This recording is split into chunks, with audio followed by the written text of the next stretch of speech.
Alright.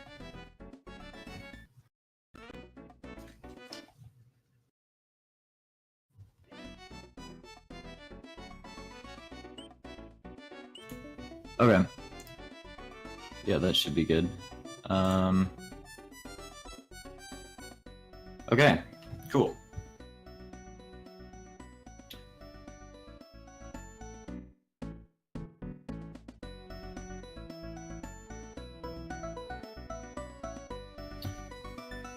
Okay, so yeah, so this is Jump or Janked Up Mario Party.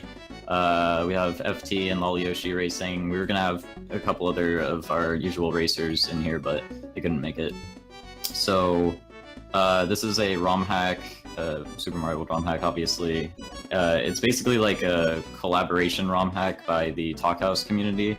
So different levels are made by different people, and it's a pretty gimmicky ROM hack, I would say. So there's going to be different things to talk about in different levels, as well as, you know, different speedrun strats and different things going on in the race. So there'll be a lot of stuff to say, I guess.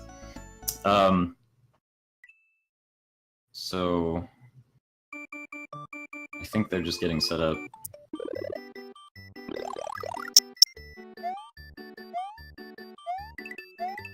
Okay. Yeah, so I don't know when the countdown is gonna happen, but I'll just wait till they start, I guess.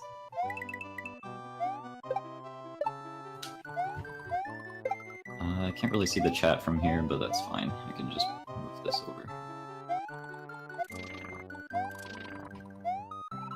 Could pop this out.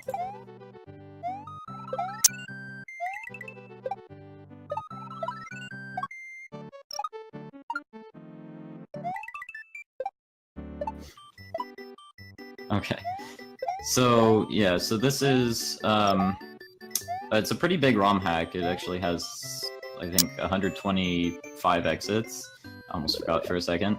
They'll only be doing kind of the main path through the game.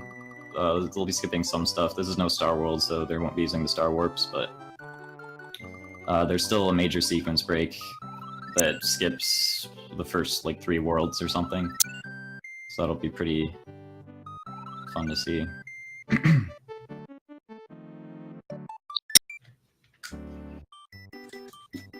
Yeah, so there's 2 paths through World 5. One of them does this really hard, really scary level, and the other one is slightly faster, so we don't usually do the hard level in No Star World, but you're not a true Morsel fan if you don't do Mankey Bridge in a No Star World race. So that's what we usually say.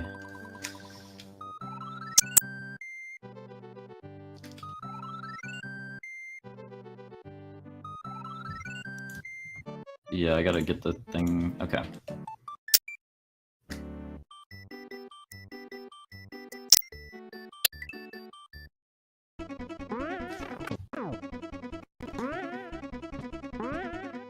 Alright, so they're going, so this is kind of like the little intro cutscene. They can't move on the screen.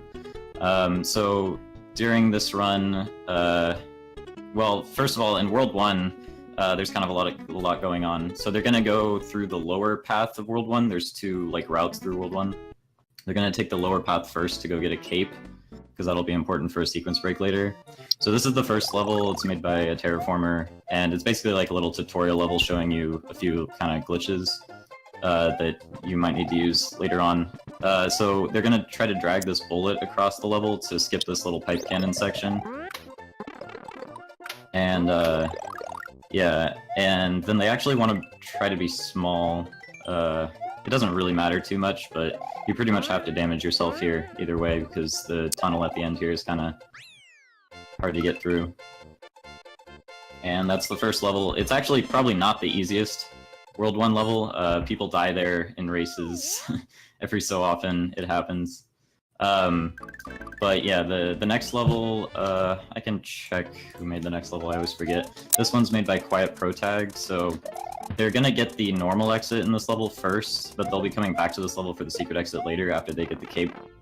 Okay, so FT just died there. So a little bit about the runners. Oh, actually, lolyoshi's getting the secret exit first. it doesn't really matter which exit you get first. It's actually probably a little safer to get the secret exit first, but alright, so yeah, the FT is pretty good at this game. He has a time in, I think, every category, and he's done like the longest category in the game in the least play time, so he's probably the one of the best at this game, but I don't think he runs this category very much. So, okay, so I guess Lolyoshi's getting both exits at once. Again, the order doesn't really matter too much. So the next level is Monty Pit, which is by K-Shard, I guess. I'm not sure how to say their name.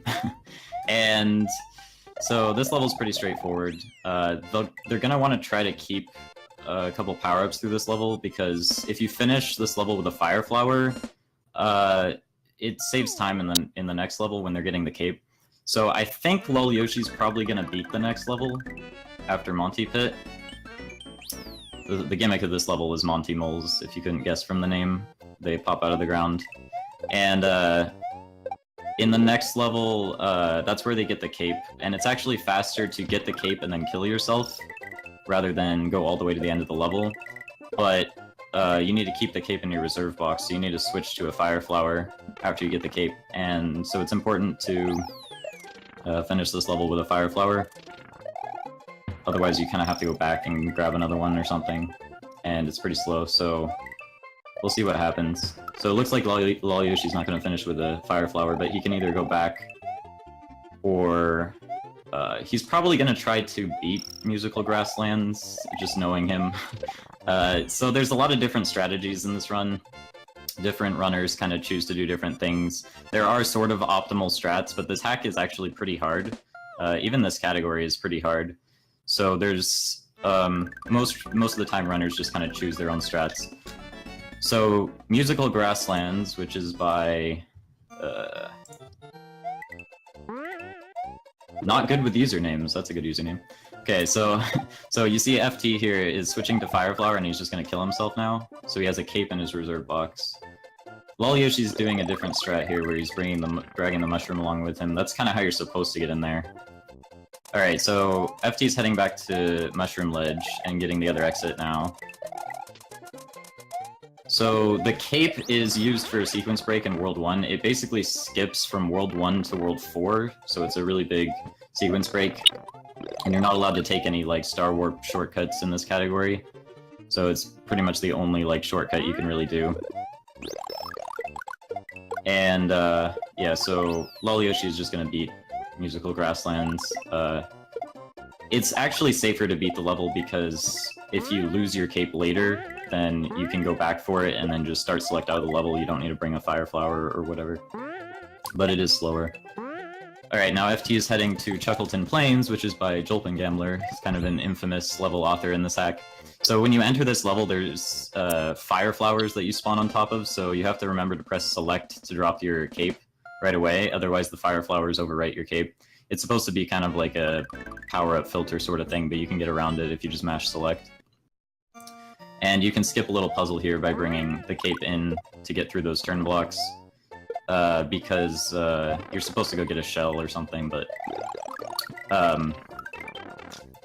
So yeah, now Lolyoshi's getting the cape and he's just gonna start select out. Okay, so what they need the cape for is, after this level, there's a level that you're not supposed to be able to enter until you've unlocked the special world in this game, but they're not gonna unlock the special world. They're gonna do a sequence break where you basically glitch through the floor. You use Yoshi to kind of teleport through the floor. It's kind of complicated the way it works exactly, but basically the first thing they're gonna do is enter this level, Salty Roasted Peanuts. FT's gonna steal Yoshi here. He's gonna grab Yoshi and then remount Yoshi against the ceiling, and when you mount Yoshi, you get some invincibility frames that let you pass through the lightning on the side. You're not supposed to be able to bring Yoshi out of the level. Then he's gonna re-enter and spit out that shell to clear some memory. Then he's gonna try to cape spin the Yoshi block just as he's transforming from the Fire Flower. which causes the cape hitbox to like hit the block multiple times. He kind of messed it up there. It's a frame perfect trick, so he has to kind of re-enter and do it again. So he spits out the shell, clears the memory, and then drops down the fire flower, and you gotta double hit the block there.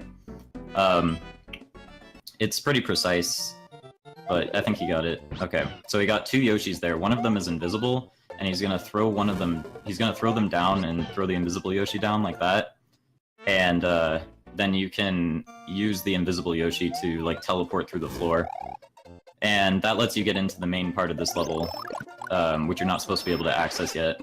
And this is gonna be, after he beats this level, it's gonna be a shortcut to World 4. So that skips like the first three worlds. Sorry, I'm kind of talking fast here. Okay, so in Salty Roasted Peanuts, this level is scary because there's tons of footballs everywhere and football chucks, and the timing of when they throw footballs and how high the footballs bounce and stuff is kind of random, so it's a really annoying level.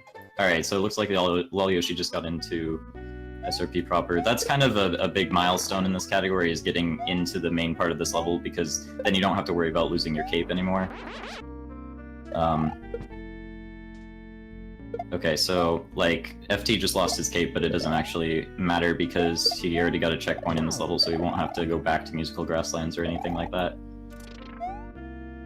Alright, so after this level, they're gonna be heading to World 4. There's actually a life farm in World 4, but they're gonna be skipping that.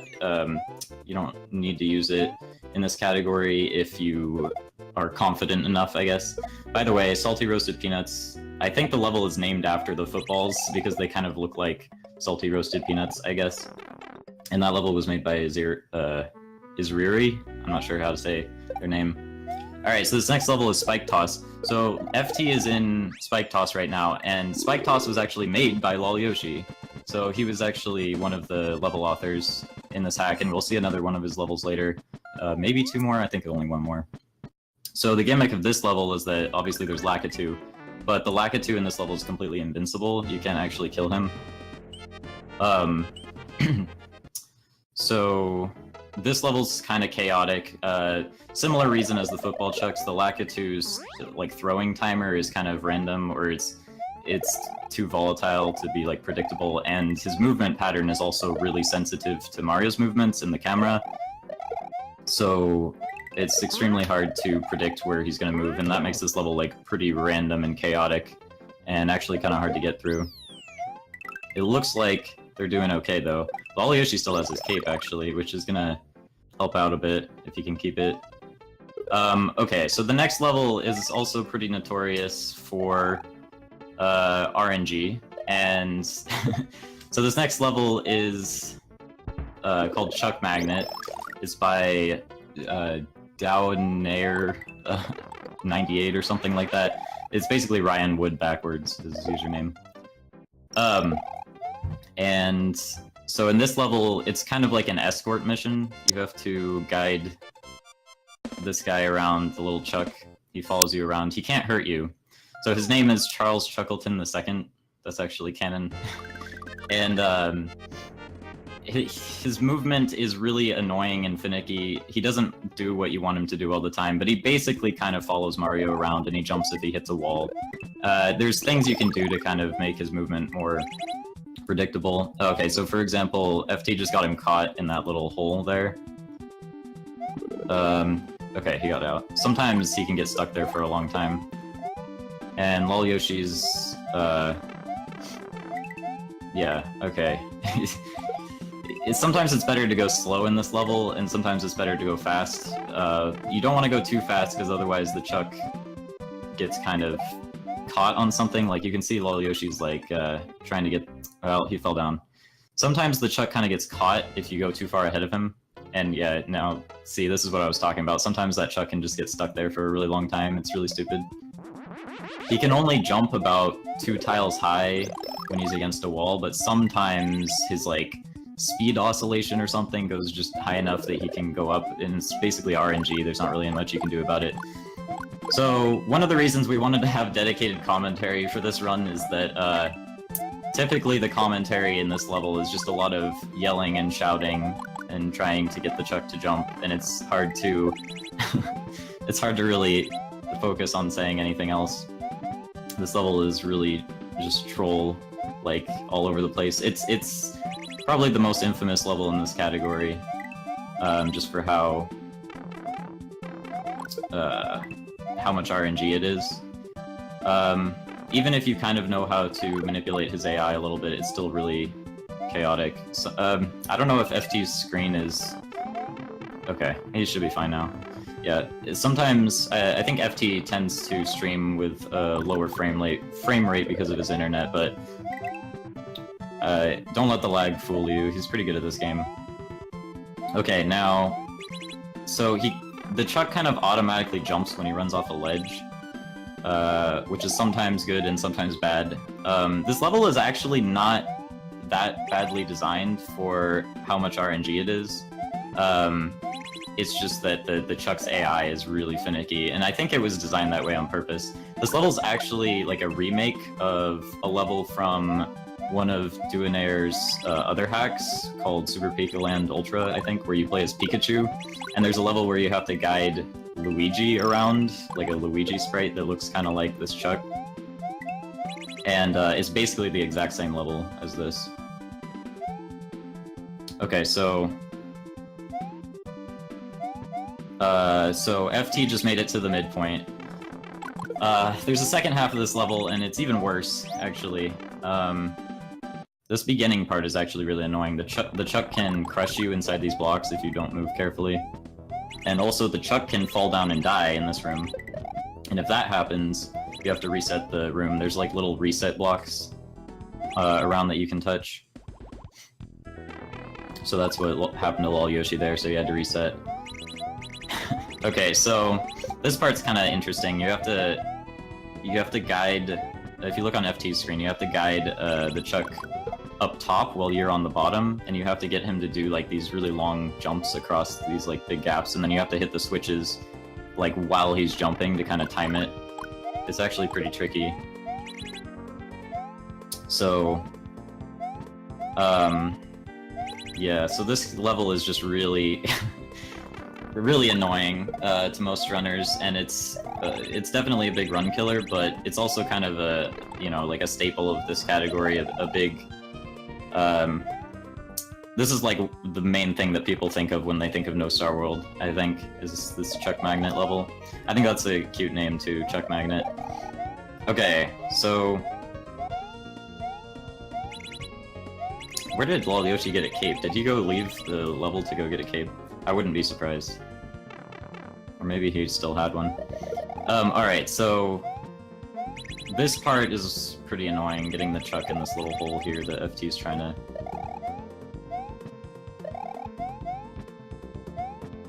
Yeah, okay, he got him. Okay, so this is the last part where you need the Chuck. You need to get him to hit that vine block there. And once he hits that, you don't need him for the rest of the room. And you also don't need power-ups, because the next level filters your power-ups, but I think people try to keep them out of habit anyway. Alright, so this is the final room in the level where you get to finally kill him. And you actually have to kill him to move on. So you dunk him in the lava there. And then, and yeah, that's Chuck Magnet. So, lolyoshi's nearing the end too.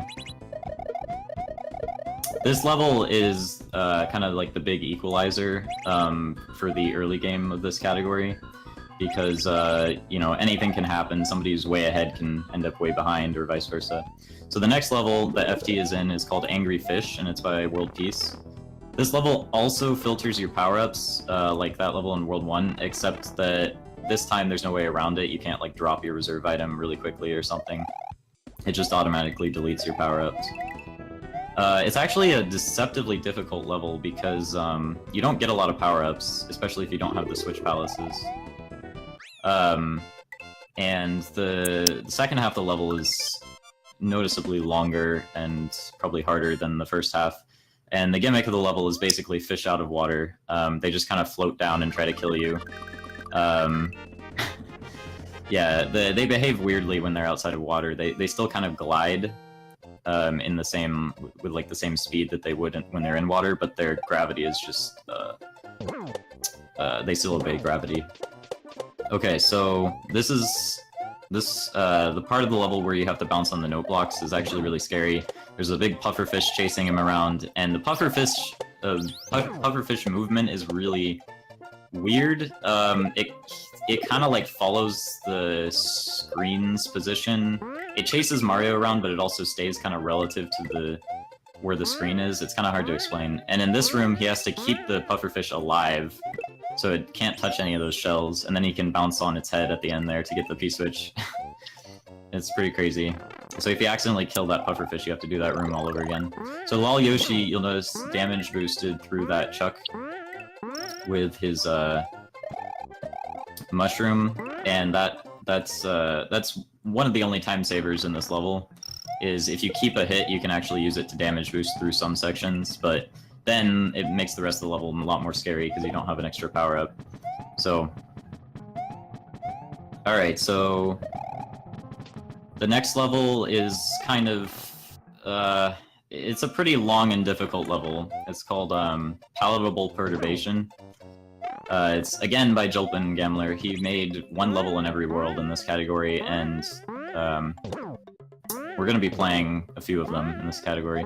So, in the gimmick of Palatable Perturbation is that it's very pink, and also the strawberry milk that you swim around in reverses your controls. So you can't really tell from how he's playing because he's handling it pretty well. But every time you switch between air and water, the controls switch between normal and reversed, or reversed and normal respectively, I guess. So you have to kind of, the hardest part is when you're leaving the water. You have to kind of keep track of like what direction you're holding, and it's pretty tricky. So it's a lot more difficult than it looks, and it's also a pretty long level. You lose a lot of time in this level if you die, because it's basically a giant auto-scroller that scrolls pretty slow. And there is a midpoint in this level, but whoops, sorry, I dropped something. There's a midpoint in this level, but it's pretty long. So either way, it's pretty hard. Luckily, they've done this category enough that I think they'll be, you know, okay at it. I remember when I played this level casually, I think it took me quite a few tries, and pretty much every level in this whole hack kind of has a reputation like that, where, you know, almost every level in this hack took me at least half an hour each or something like that. My casual playthrough spanned like several months to beat all the levels in this game, but you know, now No Star World can be done in just over an hour, or a little less than an hour and a half. The world record is 118 something, 118 by Seathorn, who was going to try to join this race, but he ended up not being able to, so. But all these runners have gotten sub 2 PBs, and they're pretty consistent, I think. I think lolyoshi is one of the more consistent runners, actually. And FT is just really good at this game. FT doesn't do a lot of fast strats. That's something I've noticed about him. Sometimes he just opts not to, and sometimes it's just, I don't know, he just never learns them, but despite like not doing a lot of fast strats, he's actually pretty good.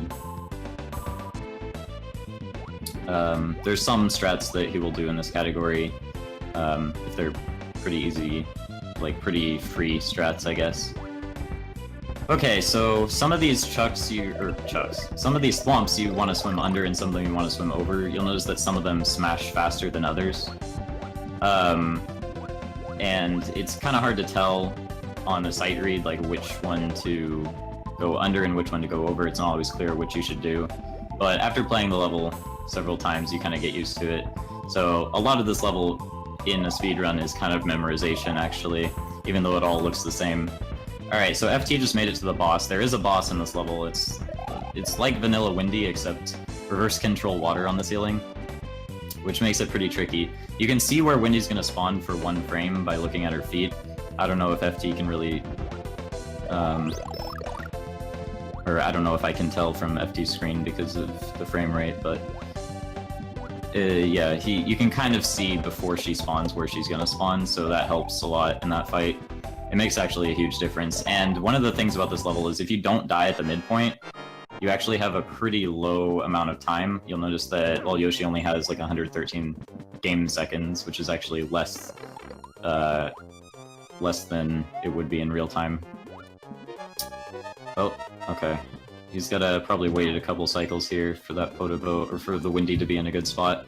Okay, so they both beat World 4, and World 4 is... or World 5 is actually a pretty tame world, I guess. There's a couple of gimmicky levels at the start here. So this is Rope is Nightmare. In the gimmick of this level is that there's ropes, and as soon as you grab them, they drop down, because they're normally guided by those little, like, line segments. But in this level, they didn't put any line segments there, so when you latch onto them, they just immediately fall down. Okay, so this level's kind of scary, because sometimes you accidentally grab a rope. You can actually pass through floors while holding onto a rope, which is what he did there a couple times. And that's what you're supposed to do in this level. There's some levels in this game that require some glitch abuse. Like here. So when you when you get pushed by a wall, like as the rope flies off screen, you get pushed off of it. It like retains the climbing flag, so the game thinks that you're like still on the rope, so you can just climb infinitely. And that's what you're supposed to do to get through this section.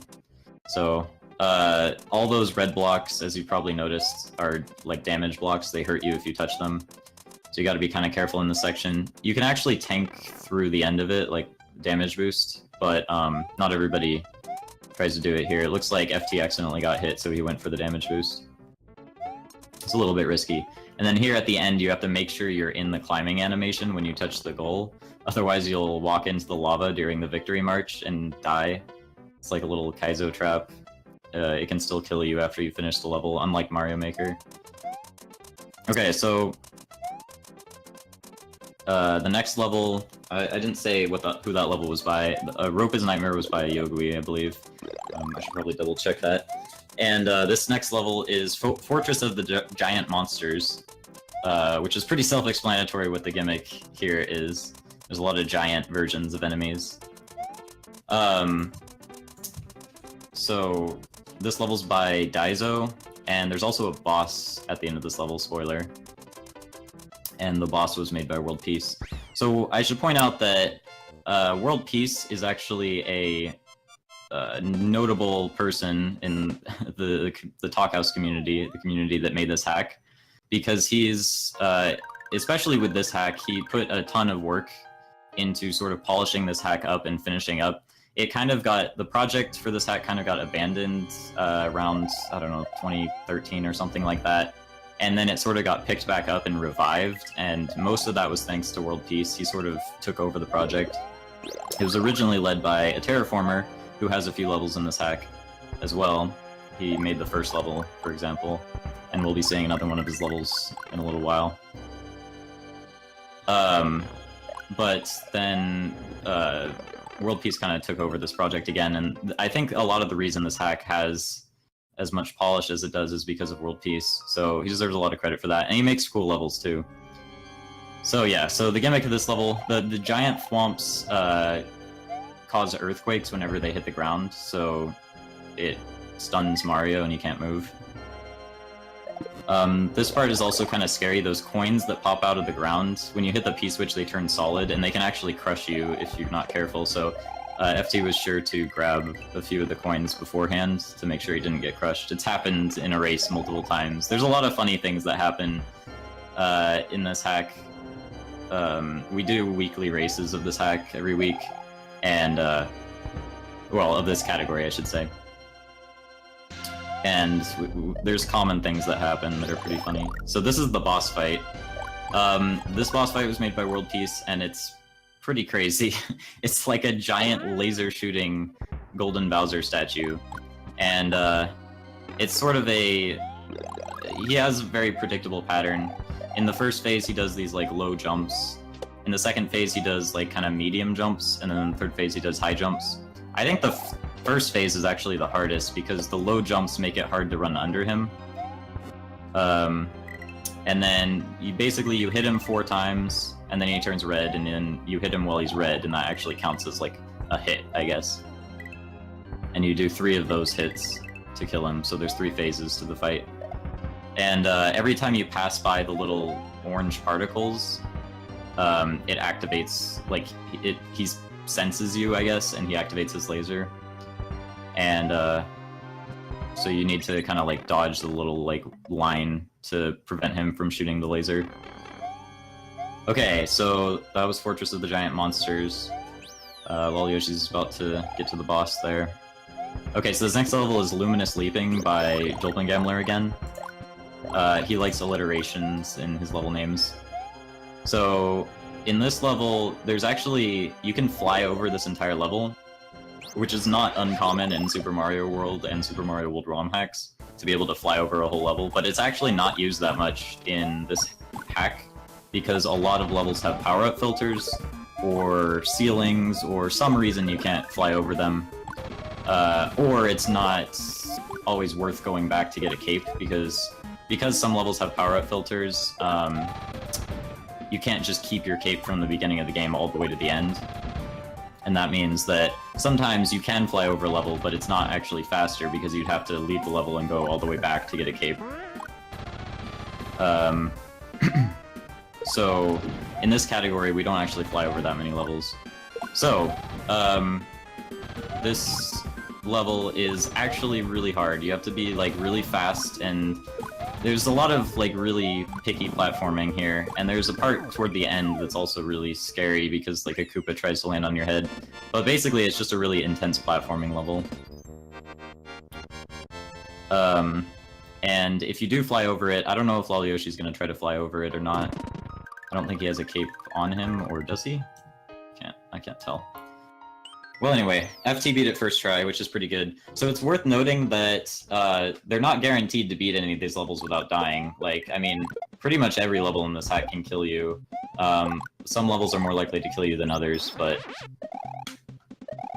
yeah, it looks like Lolyoshi's gonna fly over it.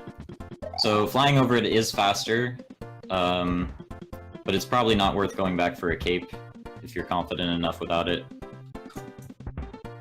Alright, so, okay, Polished Pipeline. So, FT is in Polished Pipeline right now, and this level was made by Raveg, and the gimmick of this level, well, okay, it actually doesn't matter. So, okay, this level has 2 exits. One of the exits lets you take the upper route in World 5, that's the normal exit. The other exit lets you take the other route in World 5, and that's the secret exit. For the secret exit, you need to keep your cape, but they're actually, my understanding is that there was a donation incentive to, for them to do Mankey Bridge instead of Mushroom Tripper, like they normally would. So, if that's actually what's happening here, then they're actually going to be getting the normal exit here, which, is slower because it's you have to sit through the long auto scroll, but and then you have to do a harder level. So Mankey Bridge is kind of a notoriously difficult level. It's one of the hardest levels in the game, I guess. One of the most annoying. And they're doing it in this race because it was a mission incentive, I guess. So it's gonna be pretty fun. They'll probably die a few times. I don't know how much practice they have at it. But, yeah, so Mankey Bridge is made by probably the most infamous level author in this ROM hack, because he made, like, the hardest levels in this hack, pretty unanimously, with maybe a couple exceptions. Most of his levels took me, in my casual playthrough, like more than 3 hours or close to 3 hours or something like that to do, casually. So we're gonna be seeing one of those levels here coming up next on FT's screen. And it's a pretty hard level. So first of all, it does filter your cape, I believe, or actually no, it doesn't. I don't think it does. So the level's called Mankey Bridge. It's by Morcel Morceau. We just call him Morsel. And the gimmick of this level is that you pick up the throw blocks and then you can jump really high. They're like the rocket blocks, I guess, in the new Super Mario Bros. Games or whatever. New Super Mario Bros. Wii or whatever. But they're temporary. They only last for however long throw blocks normally last. So it's a pretty hard level. It's pretty long. And one noteworthy thing in this level is that you can't scroll the screen. You actually can't scroll the screen in any of Morsel's levels. He's not a big fan of that mechanic. Okay, so this part's kind of tricky. You have to keep the throw block alive. FT did it pretty easily there, but usually those bullet spawners can be kind of trolly and spawn at the worst possible time and destroy your throw block. Okay, so FT's doing a little skip here. You're supposed to bounce on that bullet, but because he had a cape, he could actually skip that, which makes it a lot easier. Now this part's scary. Okay, so there's normally okay, there's a lot of things going on here. Okay, so there's like a disco shell that tries to kill you there. It like falls down from the sky. Here you have to like jump, like time everything. I don't know. A lot of this level is actually pretty self-explanatory if you watch it. I'm not even sure that commentary really helps that much. It's just a really scary level. So you can see lolyoshi died there. And I think the second half of this level might be harder, but it depends on who you ask. Alright, so this is one of the hardest parts of the level here on FT's screen. You have to bounce across this saw, so you have to time it like just right, and you can't go too high, and he's right before the midpoint, actually.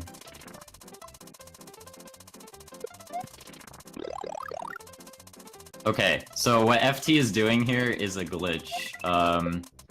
You pause the game while you're holding a throw block. Oh, maybe he's not going for it. Okay. I thought he was gonna go for it, but it looks like he's just doing it normally.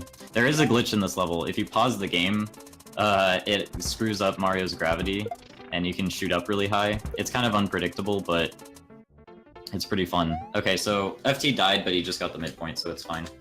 Okay, so the gravity glitch is basically Morsel when he was making the code for the throw blocks in this level.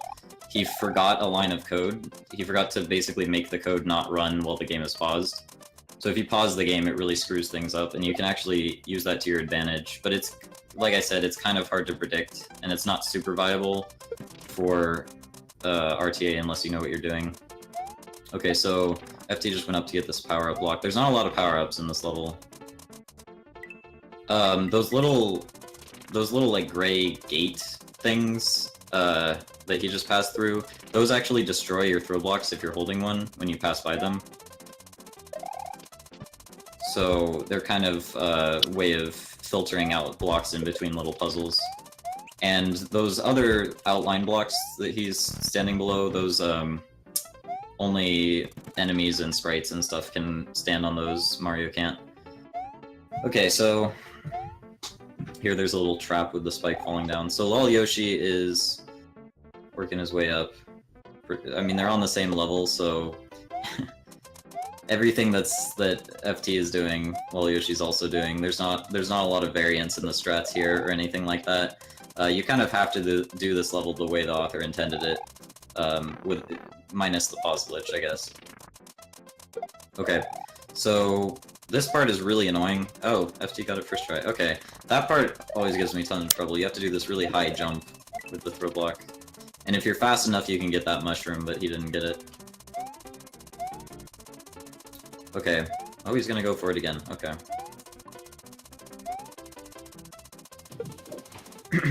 Alright, so I think Lolyoshi's working his way up there. You still need a throw block to jump up there, so you have to like grab another one. There we go. Okay, so FT's screen is back. So, okay. There's some pretty tough stuff near the end of this level, and also this level has a fairly strict time limit, especially if you're playing it blind, if it's your first time playing it. but they're going through it pretty fast, I guess. So this part's tricky. You have to like run in there and grab the throw block. Here you have to jump up to spawn a saw that falls down, and then you can bounce across there. Okay, another thing that was changed in this room is that the golden Bowser statues in this level, you can't throw a throw block through them. Like, they basically block the throw blocks. So you have to time it so that you throw the throw block just as the statue is jumping. Okay, here you have to bounce, or you have to jump off of the head of that statue as it's falling. It's actually really annoying to do. Oh, it looks like FT got it pretty quick. Yeah, Lolyoshi's kind of right behind him. He's not that far away. It's amazing how this can stay such a close race with all these crazy hard levels. Because we have like a couple of really consistent runners here. So this part on FT's screen is really scary, as you can tell. He's pretty close to the end of the level, but it's really... At this point in the level, you're usually pretty, what's the word? Nervous? Okay. There you go. Okay, so he got up there. Alright, so... As long as you can get in this pipe, should be fine. Okay. And so FT is pretty much done with the level. You get some free lives there if you brought the block with you. And Lolyoshi's near the end, and he actually has a power-up with him too. Oh, wow, that was... The throw block ran out just as he was about to bounce up there, and so he didn't make it all the way up. That can happen. Okay, so the next level is called The Smog That Smiles Back, and the gimmick of this level is that there's smog everywhere, and some of it is in the foreground, some of it is in the background, and you can't really see very well. And obviously the smog smiles at you because they're the happy little Super Mario World clouds. So it's a pretty funny level gimmick, and this level was made by Ravegg. So it's worth noting that if you don't do Mankey Bridge like they did, they actually didn't really die that much. I think Lolyoshi died once or twice, and FT died once or something, but that level actually went pretty smoothly for them, which is kind of surprising. It's one of the harder levels in the game, and you don't usually do it in this category. It was just a donation incentive. So, that's actually pretty impressive. But anyway, now... Yeah, The Smog That Smiles Back was made by Ravegg, again. Some of the level authors made multiple levels, Ravegg, Jolp, Morsel actually made multiple levels, but I don't think you really play any of them in this category. Okay, so the second room of this level, as you can tell on FT's screen, is a lot more... There's a lot more smog. It's basically just a checkerboard pattern, and you can barely see anything, and it's actually kind of disorientating. It's also really hard to do this level big, because of all those obstacles where you have to go, like, under the spikes. And if you're not lined up just right, you're gonna end up standing up into the spike above you and taking damage. Alright, so... next up is... there's a little boss here. Still the same gimmick, but it's basically Reznor, and now you can't see anything. You can barely even see their fireballs. Also, you can't really tell, but there's a wall on the right half of the screen there, behind the clouds. So you can actually only stay on the left side of the arena there, and you can only hit like one Reznor at a time as it's on the left side. So, they're actually, you know, only about one level apart, or half a level apart or something. And it's fairly deep into the race now. So, okay, so we've got Wigglertuff. This level was by a terraformer. It was modified by World Peace to make it a little bit more reasonable to play. Oh, FT accidentally killed that Wiggler there. You're supposed to bounce on it, but he threw the shell at it on accident. Okay, so this level's actually pretty straightforward. It's really short, and it's actually a pretty easy level, but it's... I say an easy level in that... What I mean when I say easy is that, as long as you don't make any mistakes, it's, like, really easy to execute. But as soon as you make one mistake, the whole thing falls apart really quickly. So it's pretty demanding, and it's also pretty punishing because the floor is made of munchers, so as soon as you screw one thing up, you're just pretty much dead. Slow and painful death. So yeah, they're about even now, actually. They're on the same screen. That one death from FT kind of evened things out. So the next level, it actually saves time to keep a cape through the next level if lolyoshi, no, he died. Alright, well, there you go. So this level, I don't know, it's kind of deceptively difficult. Like, people talk about this level being super easy, but I don't know, it happens sometimes. You die in this level and then everything just kind of falls apart. The level starts to get pretty fast here. And on FT's screen, you can see it spells out jump. And if you actually jump there, you can end up dying, so you don't want to actually jump when it says jump. The jump is just a title drop for the hack. Okay, so FT is now heading to the next level, which is Ruins of Challenge... what's it called? The Ruins of Challenging Sadness by Frozelar. I think World Peace also modified this level a little bit or something. And the gimmick of this level is bullets firing at you every few seconds. And it's a very claustrophobic level, so having the diagonal bullets really makes this level kind of a pain. There's a little targeting reticle that appears to kind of warn you where and when the bullets are going to shoot, which is pretty neat. So the first half of this level, you're kind of just running to the right to get a P-switch, and then you run back to the left to get into a pipe. And you're on a P-switch timer as you run to the left, so if he doesn't make it to the pipe before the P-switch runs out, then... Yeah, there you go. Okay, so he actually stood on, like, an invisible floor there. There's, like, one tile sticking out there that you can't see that's below the screen that, like, saves you. And, okay.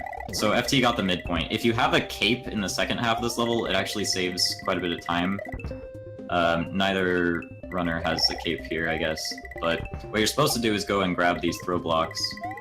And then you have to lug the throw block around to the other side of this room, or like to the left here. But the bullets get in your way and crash your block, and it's really annoying. That's why having a cape here helps a lot, because you can skip this little block puzzle. So you kind of go under the fish, and then over the bullet, and then under the torpedo Ted, and get over here, and you hit this vine block. And that's the only way you can pass through there. There were like red switch blocks there, but they're not actually switch blocks, they're just blocks that the vine can like eat, but you can't pass through, I guess. So there's some like weird custom blocks like that in this hack that are not necessarily self-explanatory, but you kind of just learn as you encounter them. Okay, so FT's getting close to the end here. There's a boss fight at the end of this level, because it's a castle level, and it's actually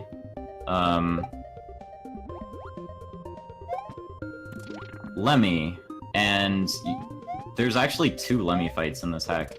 In this version of the Lemmy fight, Morton is not Lemmy, sorry. Is it Lemmy? It's Morton. Morton!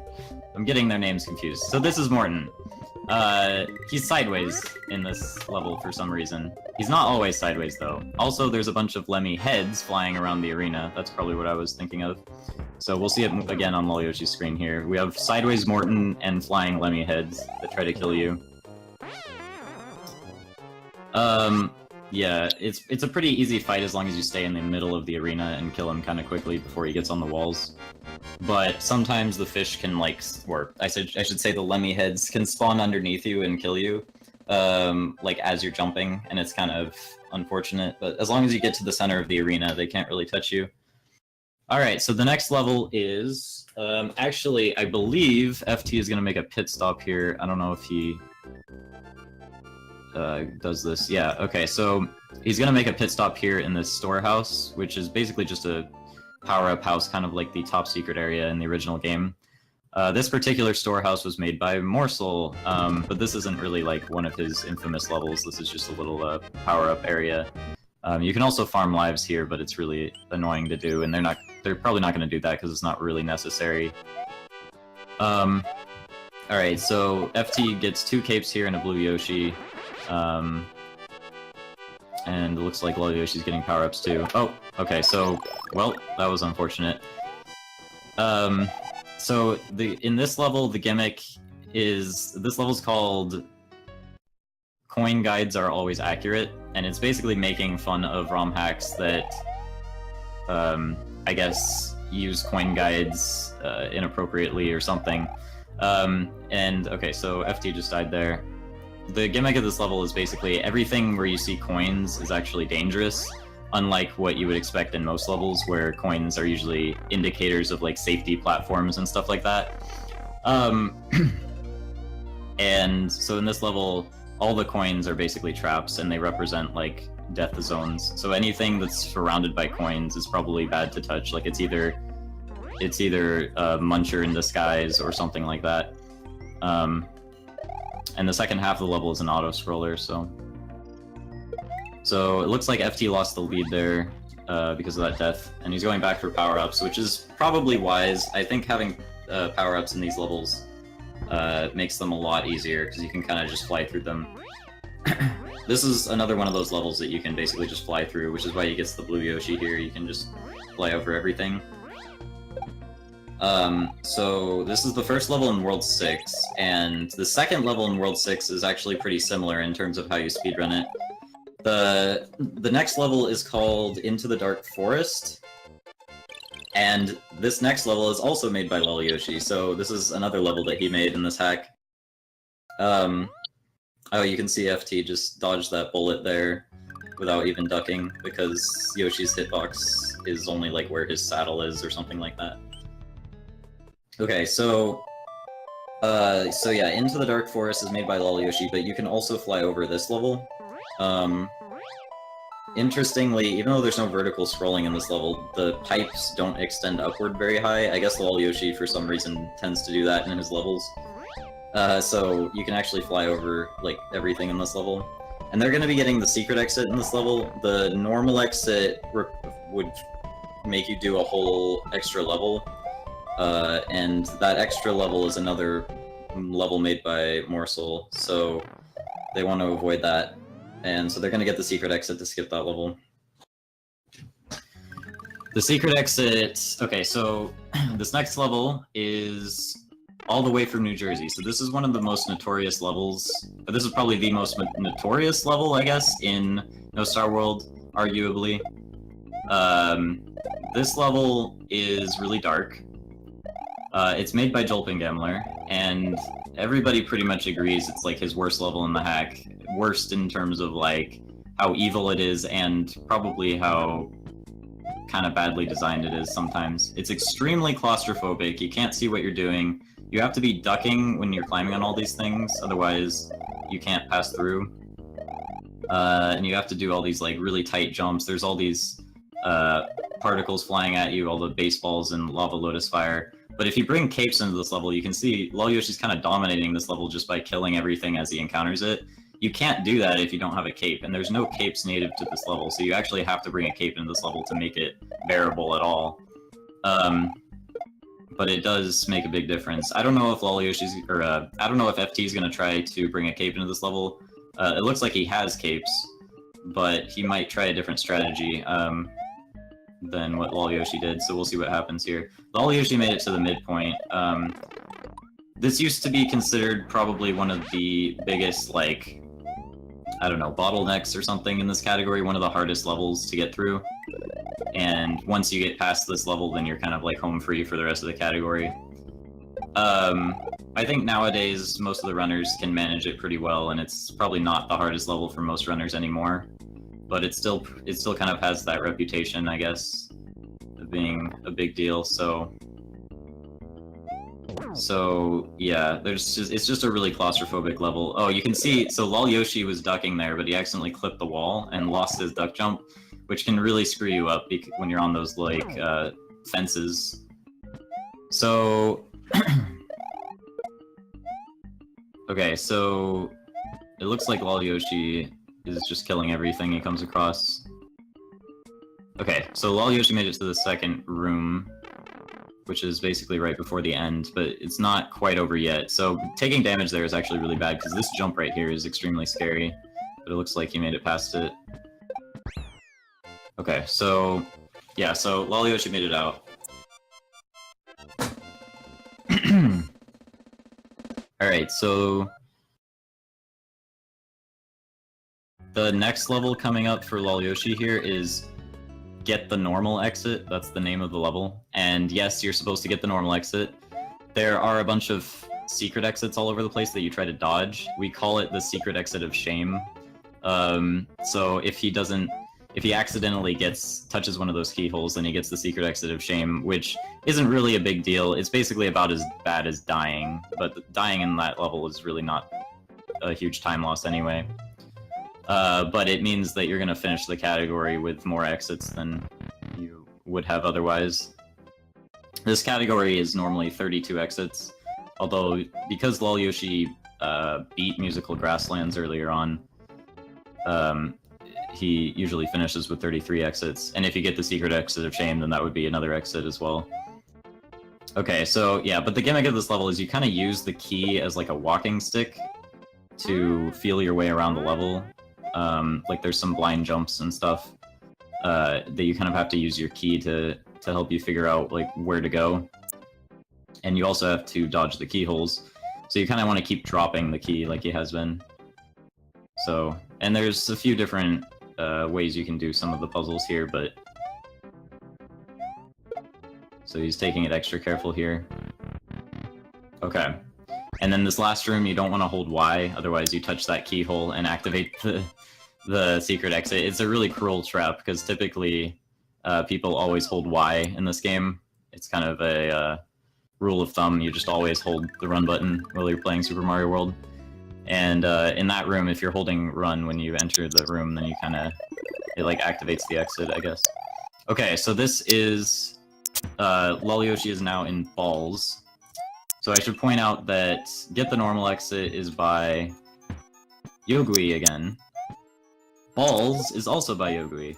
So we get 2 Yogui levels in a row. Okay, so you see FT just got the, we call it the secret exit of shame, but it's actually not that shameful. Because it happens pretty often. It's kind of hard to avoid, to be honest. Okay, lolyoshi is grabbing dragon coins for some reason. You don't need them in this category at all. Okay, so yeah, so the gimmick of balls is that there's these giant bowling balls that come and attack you. And there's also footballs and, I don't know, lava lotus fireballs, I guess. Oh, it looks like FT is screwed here. He can't get in that door and he can't pick up the key, so he had to start select to restart. Get the normal exit is kind of like a, you know, it's one of those levels that's deceptively difficult. It either goes really well or really bad most of the time. Okay.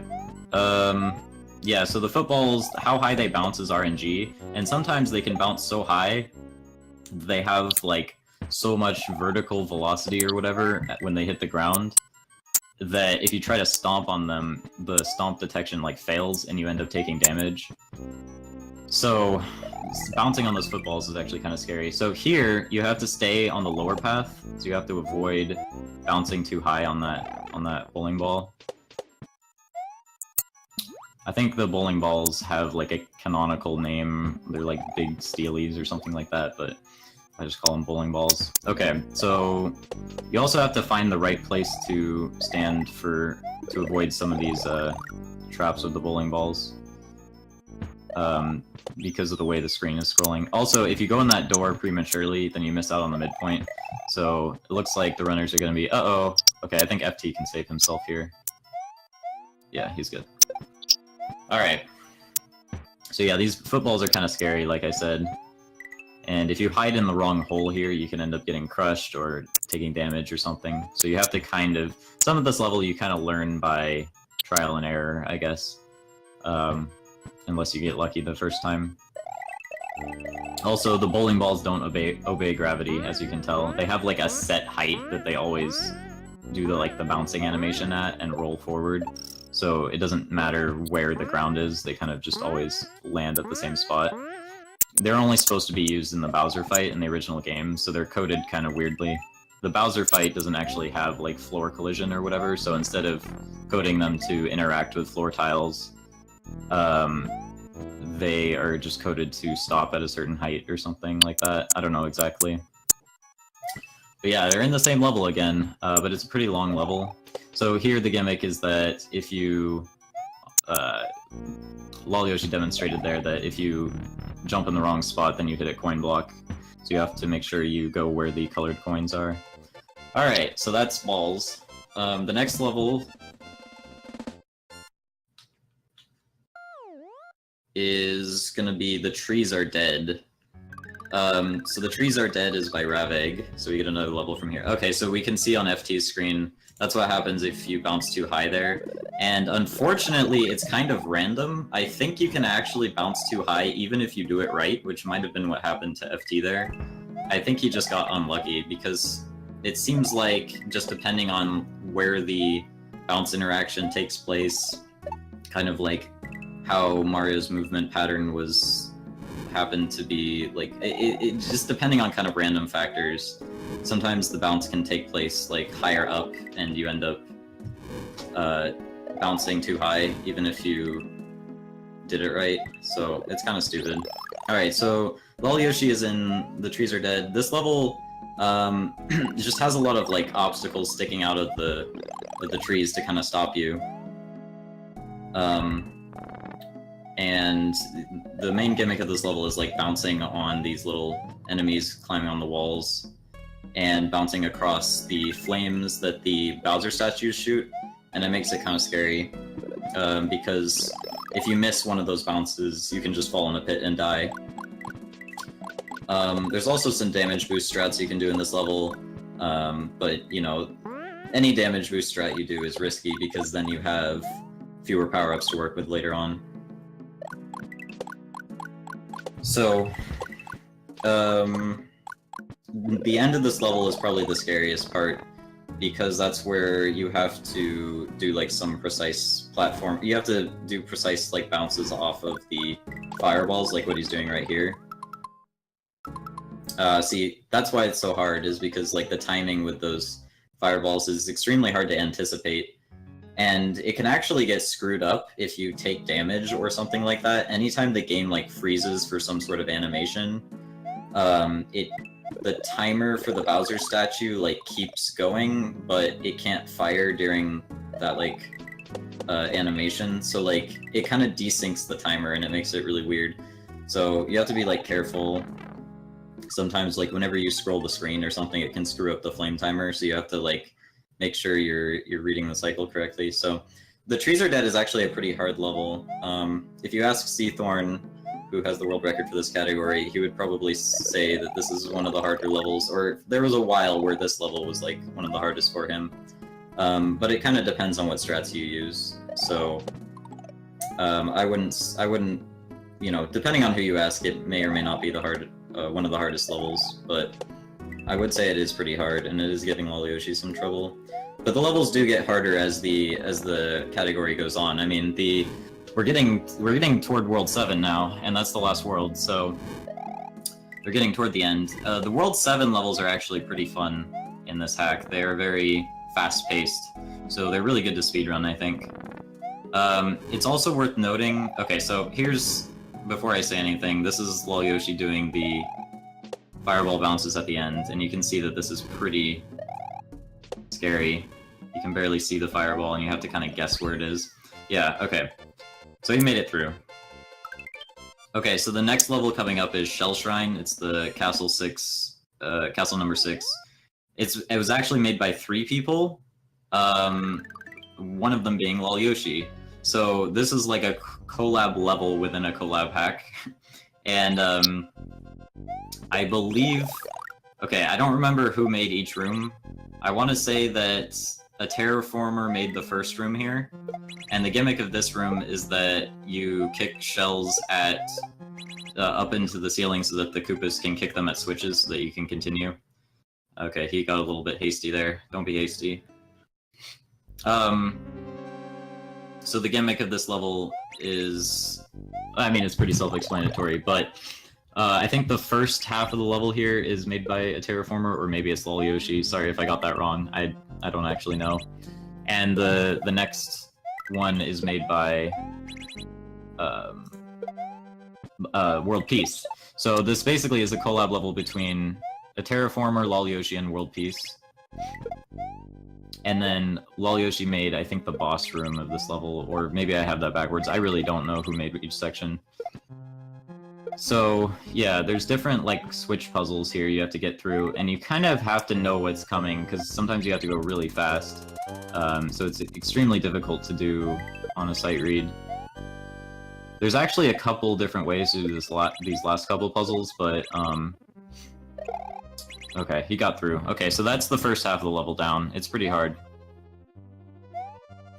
Alright, now we've got the second half. So the second half of this level, the gimmick is that anytime you steal one of those shells from the little pedestal thing, it makes it like activates all the traps and the ceiling comes down. So it's kind of like Indiana Jones or whatever. As soon as you take the shell, then all the traps in the temple come to life, and that's why this level is called Shell Shrine.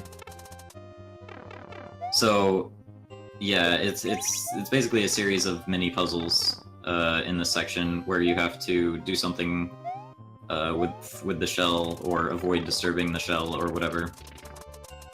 And it's this section is, there's a reset door. You can see those orange doors. They will reset whatever puzzle you're currently on. And so as long as you don't die from like damage or something like that, if you screw up a puzzle, it's okay. You can just use a reset door and you don't really lose that much time. But if you die, then it's bad. So he's gonna go a little out of his way to get this mushroom here. You have to slow down a bit to get it, but you don't want it to despawn. Okay, so here, there's actually a skip you can do. If you jump into this pipe, you can... I don't think Lolyoshi's gonna go for it. It's not really worth going for it. Okay, so now he has to go for it, or use the reset door. Okay, he's using the reset door. So you can jump at this pipe and clip the wall. Okay, he went for it there, but he didn't get it. If you manage to clip the wall there, you can skip this puzzle and just enter the pipe from midair. Alright, now he's going into the last area. So the puzzle here is just like Indiana Jones. You have to swap out one item for another, otherwise you activate the trap. So you have to drop the key on the pedestal and then swap it out with the shell so that you can get the shell.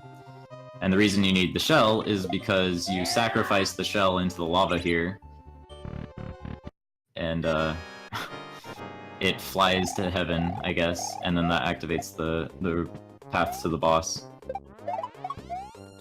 So I also can't hear game audio, I realize, which is unfortunate because there's gonna be some fun game audio coming up in World 7, I guess. I guess I can listen to, well, I don't know, I'm not gonna try to figure it out, but you guys will be able to hear it, I think. Anyway, yeah, so that was the World 6 castle. Now we've got one more world.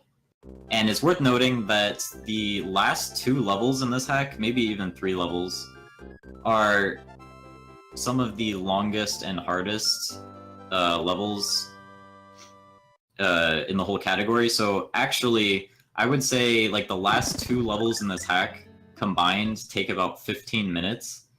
Which is saying something, because the first, like, 20 minutes or so of the run is, like, Worlds 1 and 4, or something like that. The first 15 to 20 minutes, I don't know. So basically, the length of the first 2 worlds in this category is the same as the length of the last 2 levels. So there's basically a huge, maybe difficulty spike, whatever you want to call it. But basically, the last 2 levels are extremely long and difficult. So we'll be seeing that later. But these first few World 7 levels are pretty short and fast-paced. So the gimmick of this level that Lolyoshi's in right now, it's called Lava Gap, or I guess the Lava Gap, whatever. It's made by Jolpin Gambler, again, and he really likes levels filled with RNG. So basically every element in this entire level is RNG. When the pitching chucks, when they throw their footballs, is kind of random. How high the footballs go is RNG, and there's also, like, ground under some of the lava that, like, keeps the footballs alive, I guess. And the potobos are RNG, like, when they decide to jump out. Well, kind of. I think when they first spawn, it's predictable. But basically everything in this level is extremely chaotic, and to get the secret exit, you have to go really, really fast to make that P-switch timer. So lolyoshi just did it. But that's actually one of the most... it's one of the harder levels in this category. It's very hard to be consistent at.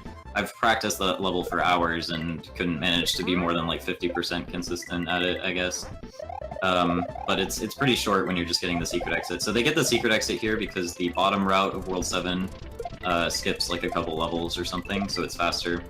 The gimmick of this level, Think Fast, is that you have to spin jump to break blocks as you go down through the level, and you're basically descending through the level. What's interesting about this level is that you can actually lose your spin jump if you like clip a wall or something like that. And the way this level was designed is they actually put a bunch of invisible tiles in the level that force you to spin jump if you're not already spin jumping. So like, if you're not in the spinning animation, it'll change you to the spinning animation. So you can't like get yourself soft locked in this level by getting like trapped somewhere where you aren't big and you can't break the blocks. And you also won't get screwed over by wall clips either.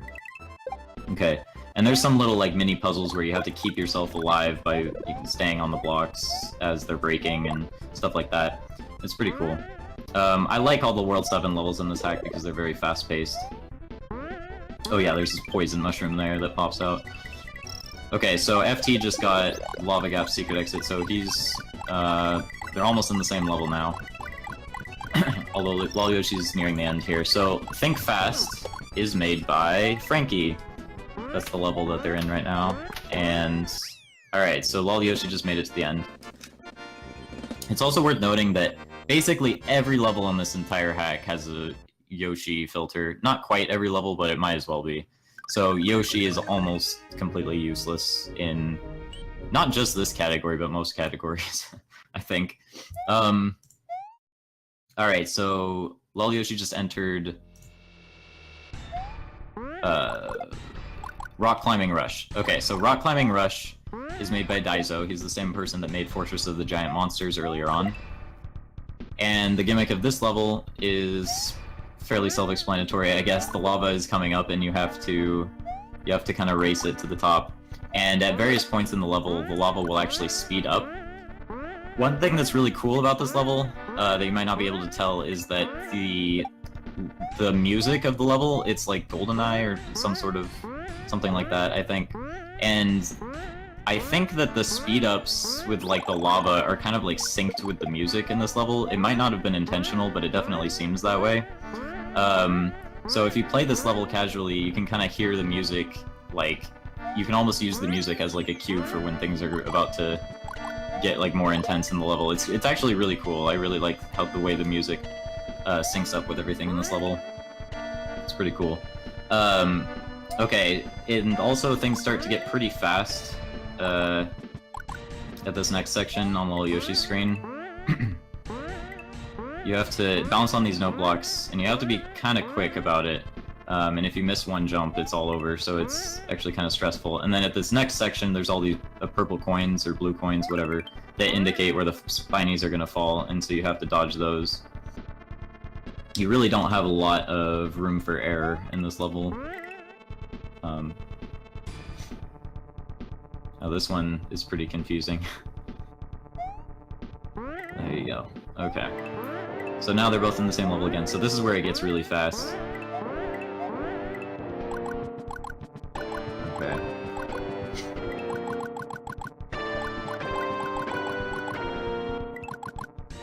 Alright, so... yeah, so as I was saying, this level has a ton of power-up filters, but for some reason, Rock Climbing Rush actually doesn't have a Yoshi filter. So the reason that FT has a blue Yoshi here is that he got a blue Yoshi earlier back in, like, Into the Dark Forest or something a few levels back. And there were so many Yoshi filters along the way that you were only just now seeing Yoshi again, because he wasn't allowed in, like, the last several levels. Alright, so lolyoshi is now entering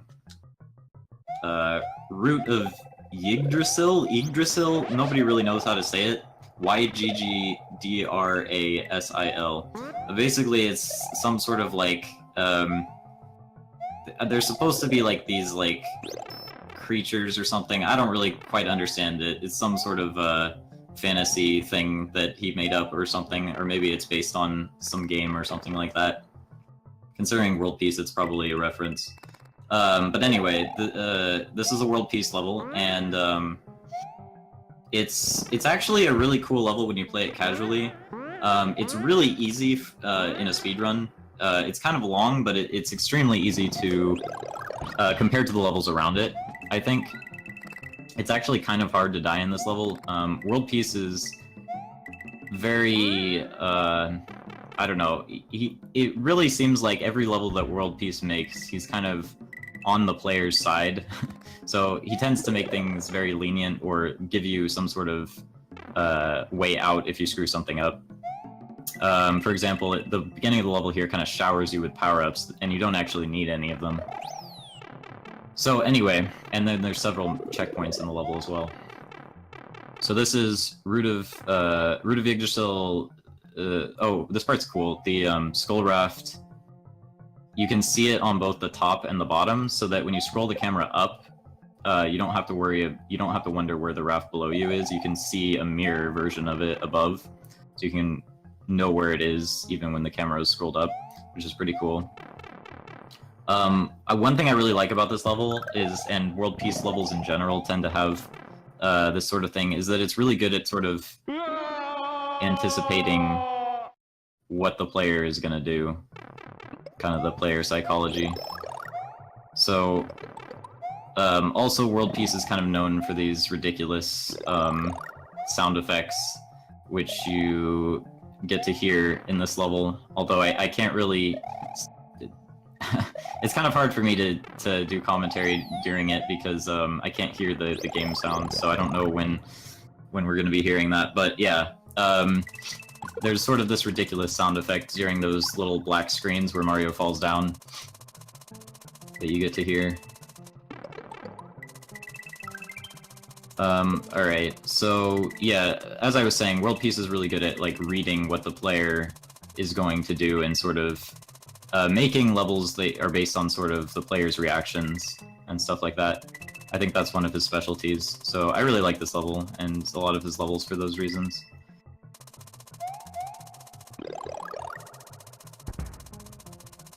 So, there's different ways to do some of these puzzles, but, and you can damage boost through a lot of it, because the level will give you more and more power-ups as you go through.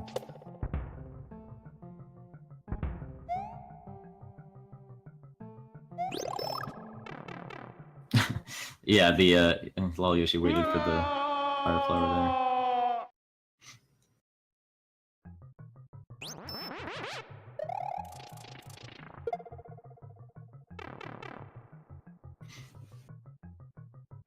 Okay, so this room here, the gimmick is that you need to get one of the Koopa's shells, and because if you try to just fly up these blocks normally, you'll either end up breaking the blocks if you spin fly, or you won't go high enough if you do a normal fly, so you have to be holding the shell. And that means you basically have to hit one of the Koopas from the side to steal their shell, and then go through the pipe to reset the room. So it's kind of a puzzle. And then you have to do a little bit of math there. The answer you give for the question doesn't actually matter, but it's just for a dragon coin. Okay, so that's basically the last easy level. Now we have, like, the last 3 levels coming up. And the last 3 levels are kind of... I think a lot of people tend to think of them as one big gauntlet. It basically accounts for, like, the last 20 or so minutes of the run, 20 to 30 minutes of the run, depending on how many times you die and stuff like that. So you can see, So lolyoshi is in Scaffolding Scuffle right now, and Scaffolding Scuffle was made by a terraformer and world peace. A terraformer made the first half of the level, I believe, so the part you're seeing now is made by a terraformer. And the second half of the level was made by world peace, so we'll see that in a bit. So the first half of the level, there's just basically it's really claustrophobic and there's a bunch of stuff trying to kill you. Oh wow. So yeah, lolyoshi got the midpoint and then immediately died. But it actually doesn't matter that much because the second half of the level filters your cape away, so if you had a cape, it'll delete it. Or actually it'll turn it into a mushroom, I think. So having a cape in this level doesn't make a big difference. Like in the second half, it'll go away anyway. So the second half of the level, the gimmick, is completely different from the first half. In the second half, you have these like special Sumo Brother flames that just shoot fire like really far. So one thing I really like about Scaffolding Scuffle is the music. The music is, I kind of usually forget the name. It's like, Twilight Space or something like that, from the game Super Bonk. That's like the only music I know in this hack. There's a lot of custom music, but I'd never remember most of it. But this one in particular, I really like. So I think this is my favorite like music port in the game. It's really it pumps me up when I'm playing the level, I guess. So yeah, the gimmick here is that there's like all this lightning, and then suddenly we have this gimmick where there's like nets that go up and down and you have to jump between them in like a certain rhythm. It's actually pretty interesting. A lot of this stuff you can damage boost through if you have power-ups and stuff, but... Alright, there we go. And then this last section is also pretty cool. You have to make a path for the fire to not fall down. That didn't make any sense. Maybe you can figure out what I'm trying to say. Okay, and then here you have to stop the fire using the spinning blocks. And here you just have to time it so that the fire never touches the ground.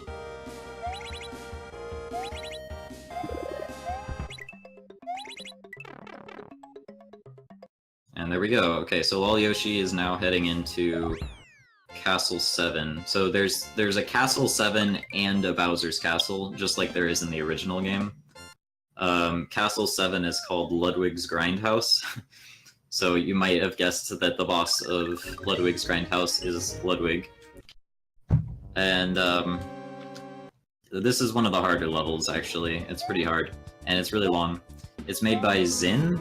I'm not sure if that's how you say their name. Xinn is how it's spelled. Anyway, so in the first room here, it's pretty dark, and you have to kind of bounce across these spiky things, whatever. It's a pretty short room. The next room is an auto-scroller, and this room's actually pretty intense. So, yeah, you have to like lure these thwomps like in midair while you're bouncing off saws, and it's hard to kind of describe, but I don't know. Yeah, and you don't want to be too high up on the platforms, and if you miss a beat, it's actually really hard to survive, because as soon as you miss like one thing, then you fall behind, and then it's hard to catch back up, and the auto-scroll really gets you. Okay, so FT's heading into Ludwig's Grindhouse now. Okay, now, lolyoshi made it to the midpoint. The second half of the level is, I think most people would agree, is significantly harder. I think it's longer, and the section that lolyoshi is in, this room, has a lot of like RNG and stuff like that, so it's actually pretty annoying. We'll see that in a bit. So yeah, FT's in the auto-scroll room. Okay. Yeah, so here's where the RNG comes in. We have Magic Koopa, and in this room, you can't just climb up through those blocks at the top. You have to get Magic Koopa to destroy them, because they are like solid otherwise, I guess. So you have to kind of... everything's kind of dependent on Magic Koopa. sometimes Magic will spawn Thwimps, and sometimes those will get in your way. It can be a really annoying room if you get really unlucky. It looks like it went fairly smoothly for lolyoshi, although he did take a hit or two. Okay, now this last room, this is the last room before the boss, but it's really hard. Some of the obstacles in this room, I'm really not even sure the best way to approach them, even now, having run this category a lot, and it's still kind of unclear what the easiest solution is. So here, like, this next platform, you can see on lolyoshi's screen, like, it's hard to hang around on that platform, so usually you want to just jump straight to the next platform. And then one of the worst parts of the level is coming up here. There's a flame here. Oh no, okay. Yeah, and you can get kind of cornered by this flame if you're not careful, but it looks like it went okay. So yeah, FT is getting through the Magic Koopa room now. It looks like they both left the Magic Koopa room with one mushroom. That's pretty good. Okay, so they're nearing the end now. This level's a lot scarier than they're making it look, trust me. I mean, the level looks scary, but they're making it look pretty easy. Okay. Now, this door is a big troll, so we all know, maybe we all know, that doors in Super Mario World are extremely annoying, and I think the level author knew that and tried to make that door as annoying as possible. So this is just the vanilla Ludwig fight, except that there's a bullet generator, and the problem with the bullet generator is that they spawn randomly, and sometimes they can just spawn in your face and you die, so you need to stay away from the edges of the screen. But it looks like lolyoshi got through without too much trouble, so... Also, you can skip a cycle on Ludwig if you hit him while he's in midair. Then you don't have to wait through his, like, shell phase or whatever. An extra time. So, alright, so lolyoshi finished the World 7 castle, which means he only has one level left. But it's a long one, because Bowser's Castle is probably the longest level in the run. Well, definitely the longest level in the run, one of the longest in the game. And Bowser's Castle is actually, again, it's a collab level. It's made by a bunch of different people. Different people made different rooms in Bowser's Castle, so it's kind of laid out similarly to the original game, where you have kind of these, like, rooms where you can select which room you want to go to, and they're numbered, like, 1, 2, 3, and 4, or whatever. In this one, you have 3 choices at the beginning, and each one was made by a different person. So, lolyoshi is doing Quiet Protag's room, which is room number 3, and it's full of thwomps. So, there's kind of a optimal route through Bowser's Castle, one that's fast in terms of speed, or one that's optimized in terms of speed, and one that's optimized in terms of safety. I think they're both going to be doing kind of like the safest route through Bowser's Castle that they can. So room 3 is definitely the easiest of the first choice, and it's also the fastest. Alright, so lolyoshi made it out of Quiet Protag's room. Now he's going to head to World Peace's room. So World Peace's room is basically the gimmick of this room is, like, every few seconds the room starts, like, I guess, falling really fast, and as a result Mario starts ascending upward as if he were, like, riding in an elevator that was moving down really fast. He kind of gets pulled up toward the ceiling. So we tend to call this the elevator room. And it's pretty silly. You can kind of see what the gimmick here is you need to, like, find the safe spots against the ceiling as you try to make your way down. And also, in this room, you can shoot fireballs in this room, even if you don't have a fire flower. It's kind of weird, but it works out with the enemies that you have to kill.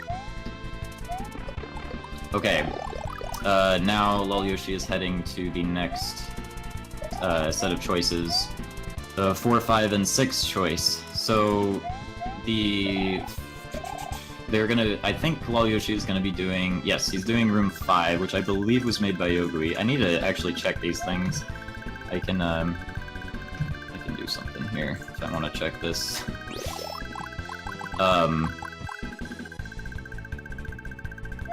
So you can see the gimmick of Yogui's room is that there's, like, a muncher snake thing that kind of chases you around. It actually doesn't chase you around, it follows a set path.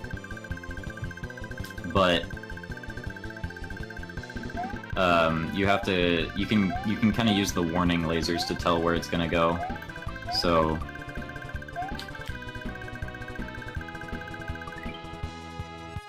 yeah. Alright, so now lolyoshi is out of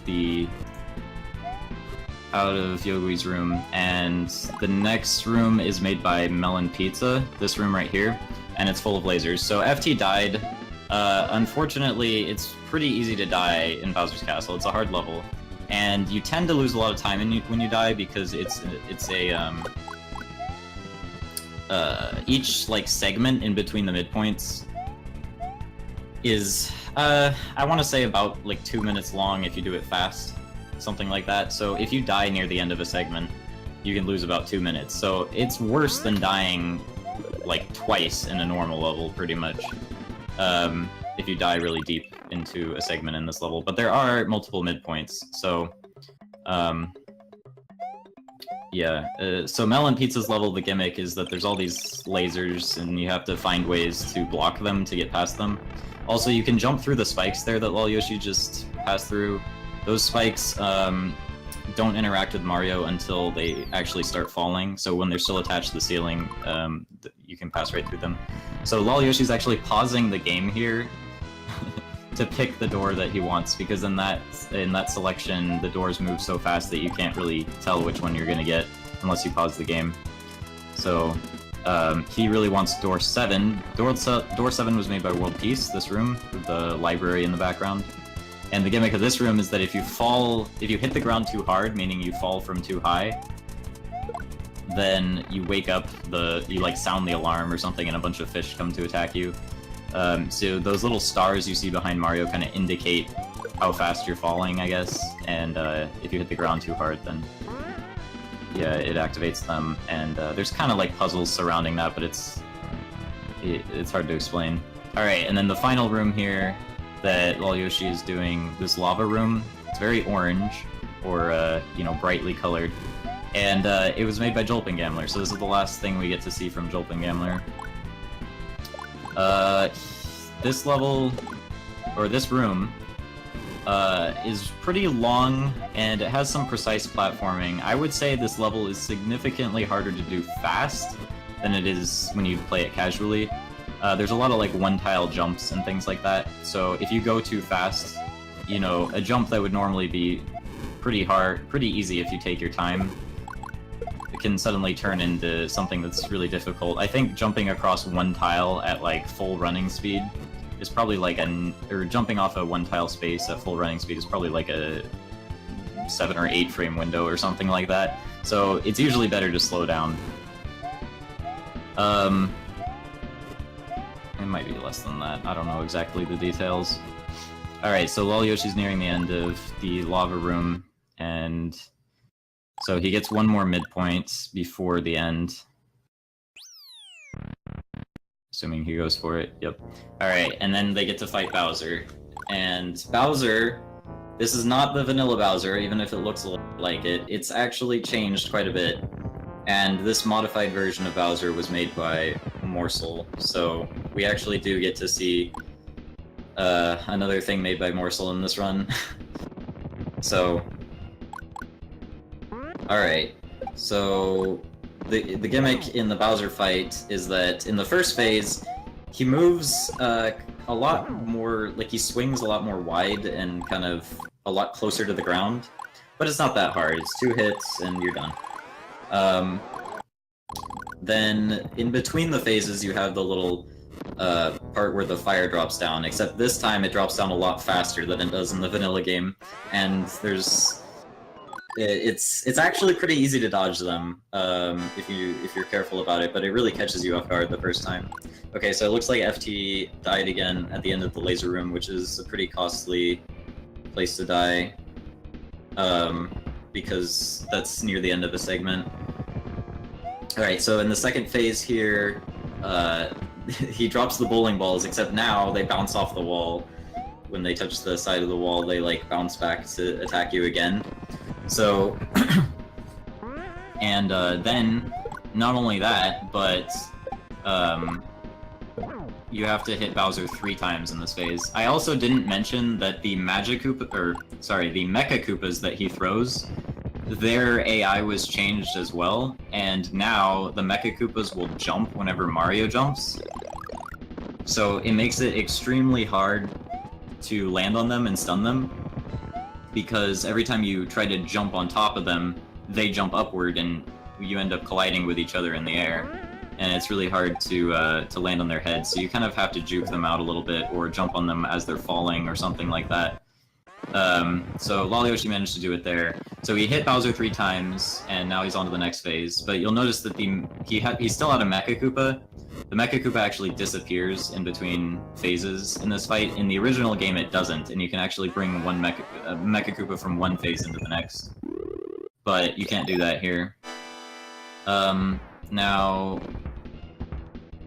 Okay, so in the final phase, Bowser bounces really close to the ground, so it's a lot more intense, and he bounces a lot more times.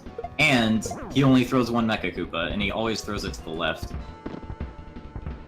And then finally, the first phase was 2 hits, the second phase was 3 hits, and the third phase was 4 hits. So, he's done 2 hits now. So Lolyoshi's strategy here is pretty interesting. He kind of just goes back and forth. It's a little bit scary though. If you mess it up once, it can really screw you up. If you get too close to the clown car, you get knocked really far to the side. You don't necessarily take damage unless you touch the propeller though. Okay, it looks like Lolyoshi's done for Lolyoshi. That's 133.01 for him. That's actually pretty good. I think that's... Isn't that, like, tied with his PB, actually? I think he just tied his PB. I might be wrong. I can check. Hold on a second. Yeah, Lolyoshi basically just tied his PB almost exactly. That was pretty insane. Alright, so... Congrats to Lolyoshi on finishing. So FT's just finishing up this section. So I didn't really talk much about Yogui's room here. Yeah, they always follow a set path, but basically you just want to use the little warning icons to tell where it's going to go next, and kind of just make sure you get enough running speed to jump over the snakes. Okay, and then we got this little Podobo room. So FT scrolls the screen here to make the Podobos spawn a little bit earlier, so he doesn't have to wait for them. It's, I think, slightly faster, and you don't have to, like, stagger your movement. Okay. So, the laser room, this is Melon Pizza's room. Yeah, so the first obstacle there, you need to make sure the bullets go under you, and you need to make sure you don't land on the bullet that's blocking the laser, because that can mess things up. Like, you can still take damage, even though the laser's below you. And then you have a little bit of a Kaizo gate here with the Chuck. You have to get him to jump, like, as you're falling down. It's kind of tricky. You can time it with his animation to figure out, like, when he's going to jump exactly, but it's hard to do.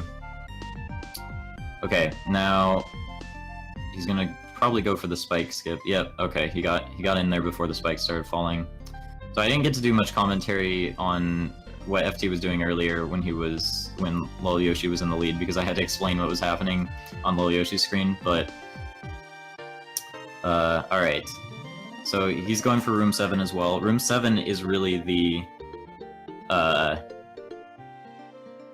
definitely the choice you wanna take here. Seathorn actually does a faster route through Bowser's Castle that does room 8, but most people consider room 8 to be the hardest room in the whole level, and definitely not worth it in a speedrun. But it is actually faster if you have a cape. And so Seathorn actually goes for that in runs, which is interesting. He doesn't like room 7 for some reason, but everybody who's sane does room 7. I keep wanting to call it World 7 because it was made by World Peace, I guess. Alright, so having a fireball in this room helps a lot because you can burn the fish like that. You at least managed to kill a pufferfish, which helps. And now it's time for Jolp's room again. And so there's a couple skips you can do in this room. There's actually a wall jump you can do in this room. I think I'm the only person who runs this category that goes for the wall jump, but it basically skips that first little puzzle there, if you get it. If you fail it, you can still save yourself, so it's not a big deal if you fail it, and it is a frame perfect trick. But if you move through the room correctly, you will always get the wall clip, so you just have to nail a frame perfect trick. Not too hard, right? I think it saves something like probably less than 15 seconds. I don't know if I ever actually timed it. But yeah, nobody really goes for it. It's much safer to just take this room slowly. This room, you know, it's kind of deep into a segment, so you don't want to die in this room because it costs, you know, a decent amount of time. And but if you take this room slowly, it's actually not too hard. Sometimes some of the enemies don't spawn. There's actually supposed to be another Bowser statue there, but most of the time it doesn't spawn because there's too many enemies loaded. And there's also supposed to be a Hothead and like another Sparky at the end here before the door, but they didn't spawn either. Alright, so FT is now entering the Bowser fight. And... Alright. So we get to see... we get to see this again, and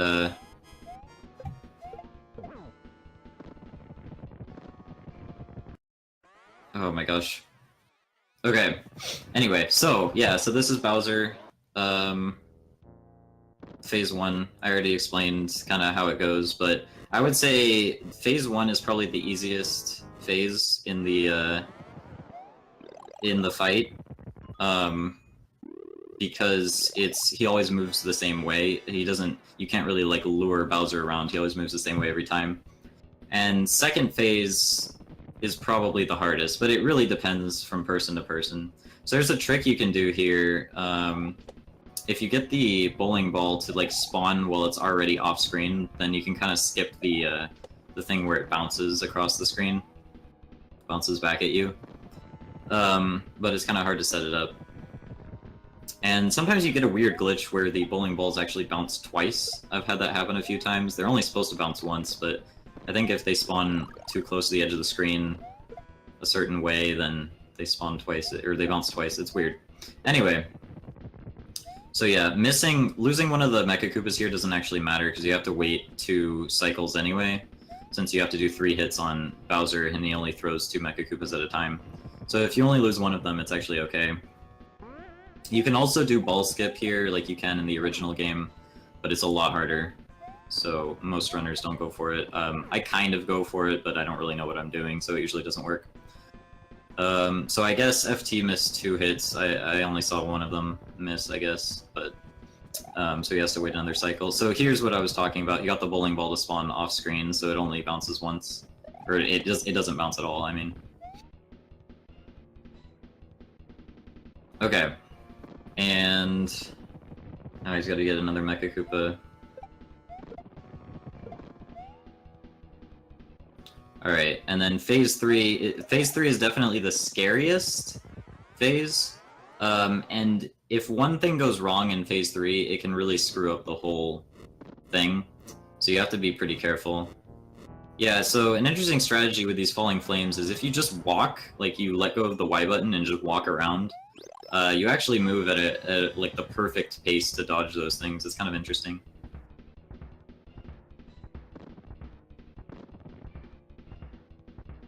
So, the first set of bounces that Bowser does, he does 13 bounces, and every time after that he does 8 bounces. So you can actually count them to tell like when he's gonna stop bouncing. Oh gosh. Now the problem is Bowser always throws left, which is pretty scary here. Yeah, okay. So now he's gotta lure Bowser over to the right side. Okay.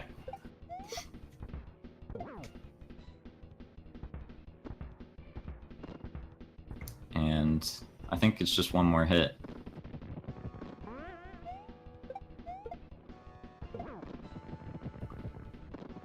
Alright. There we go. Alright. GG. That was a really good race, I think. Both runners, you know, it ended up being pretty close. They were never more than like a level apart from each other, I think. They were always like, you know, within the same level or close to that, you know. And yeah, I think lolyoshi beat his PB by like 1 second is what I'm hearing, or something like that.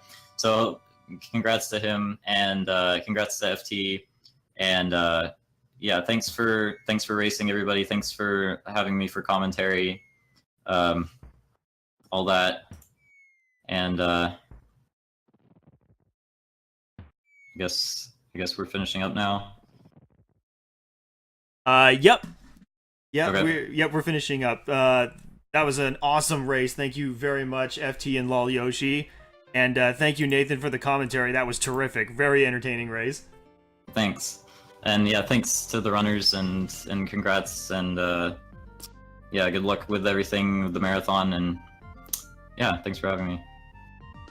All right, and coming up next on Power Up with Pride 2017, we have Super Mario RPG Any Percent by Pidge01, so don't go anywhere.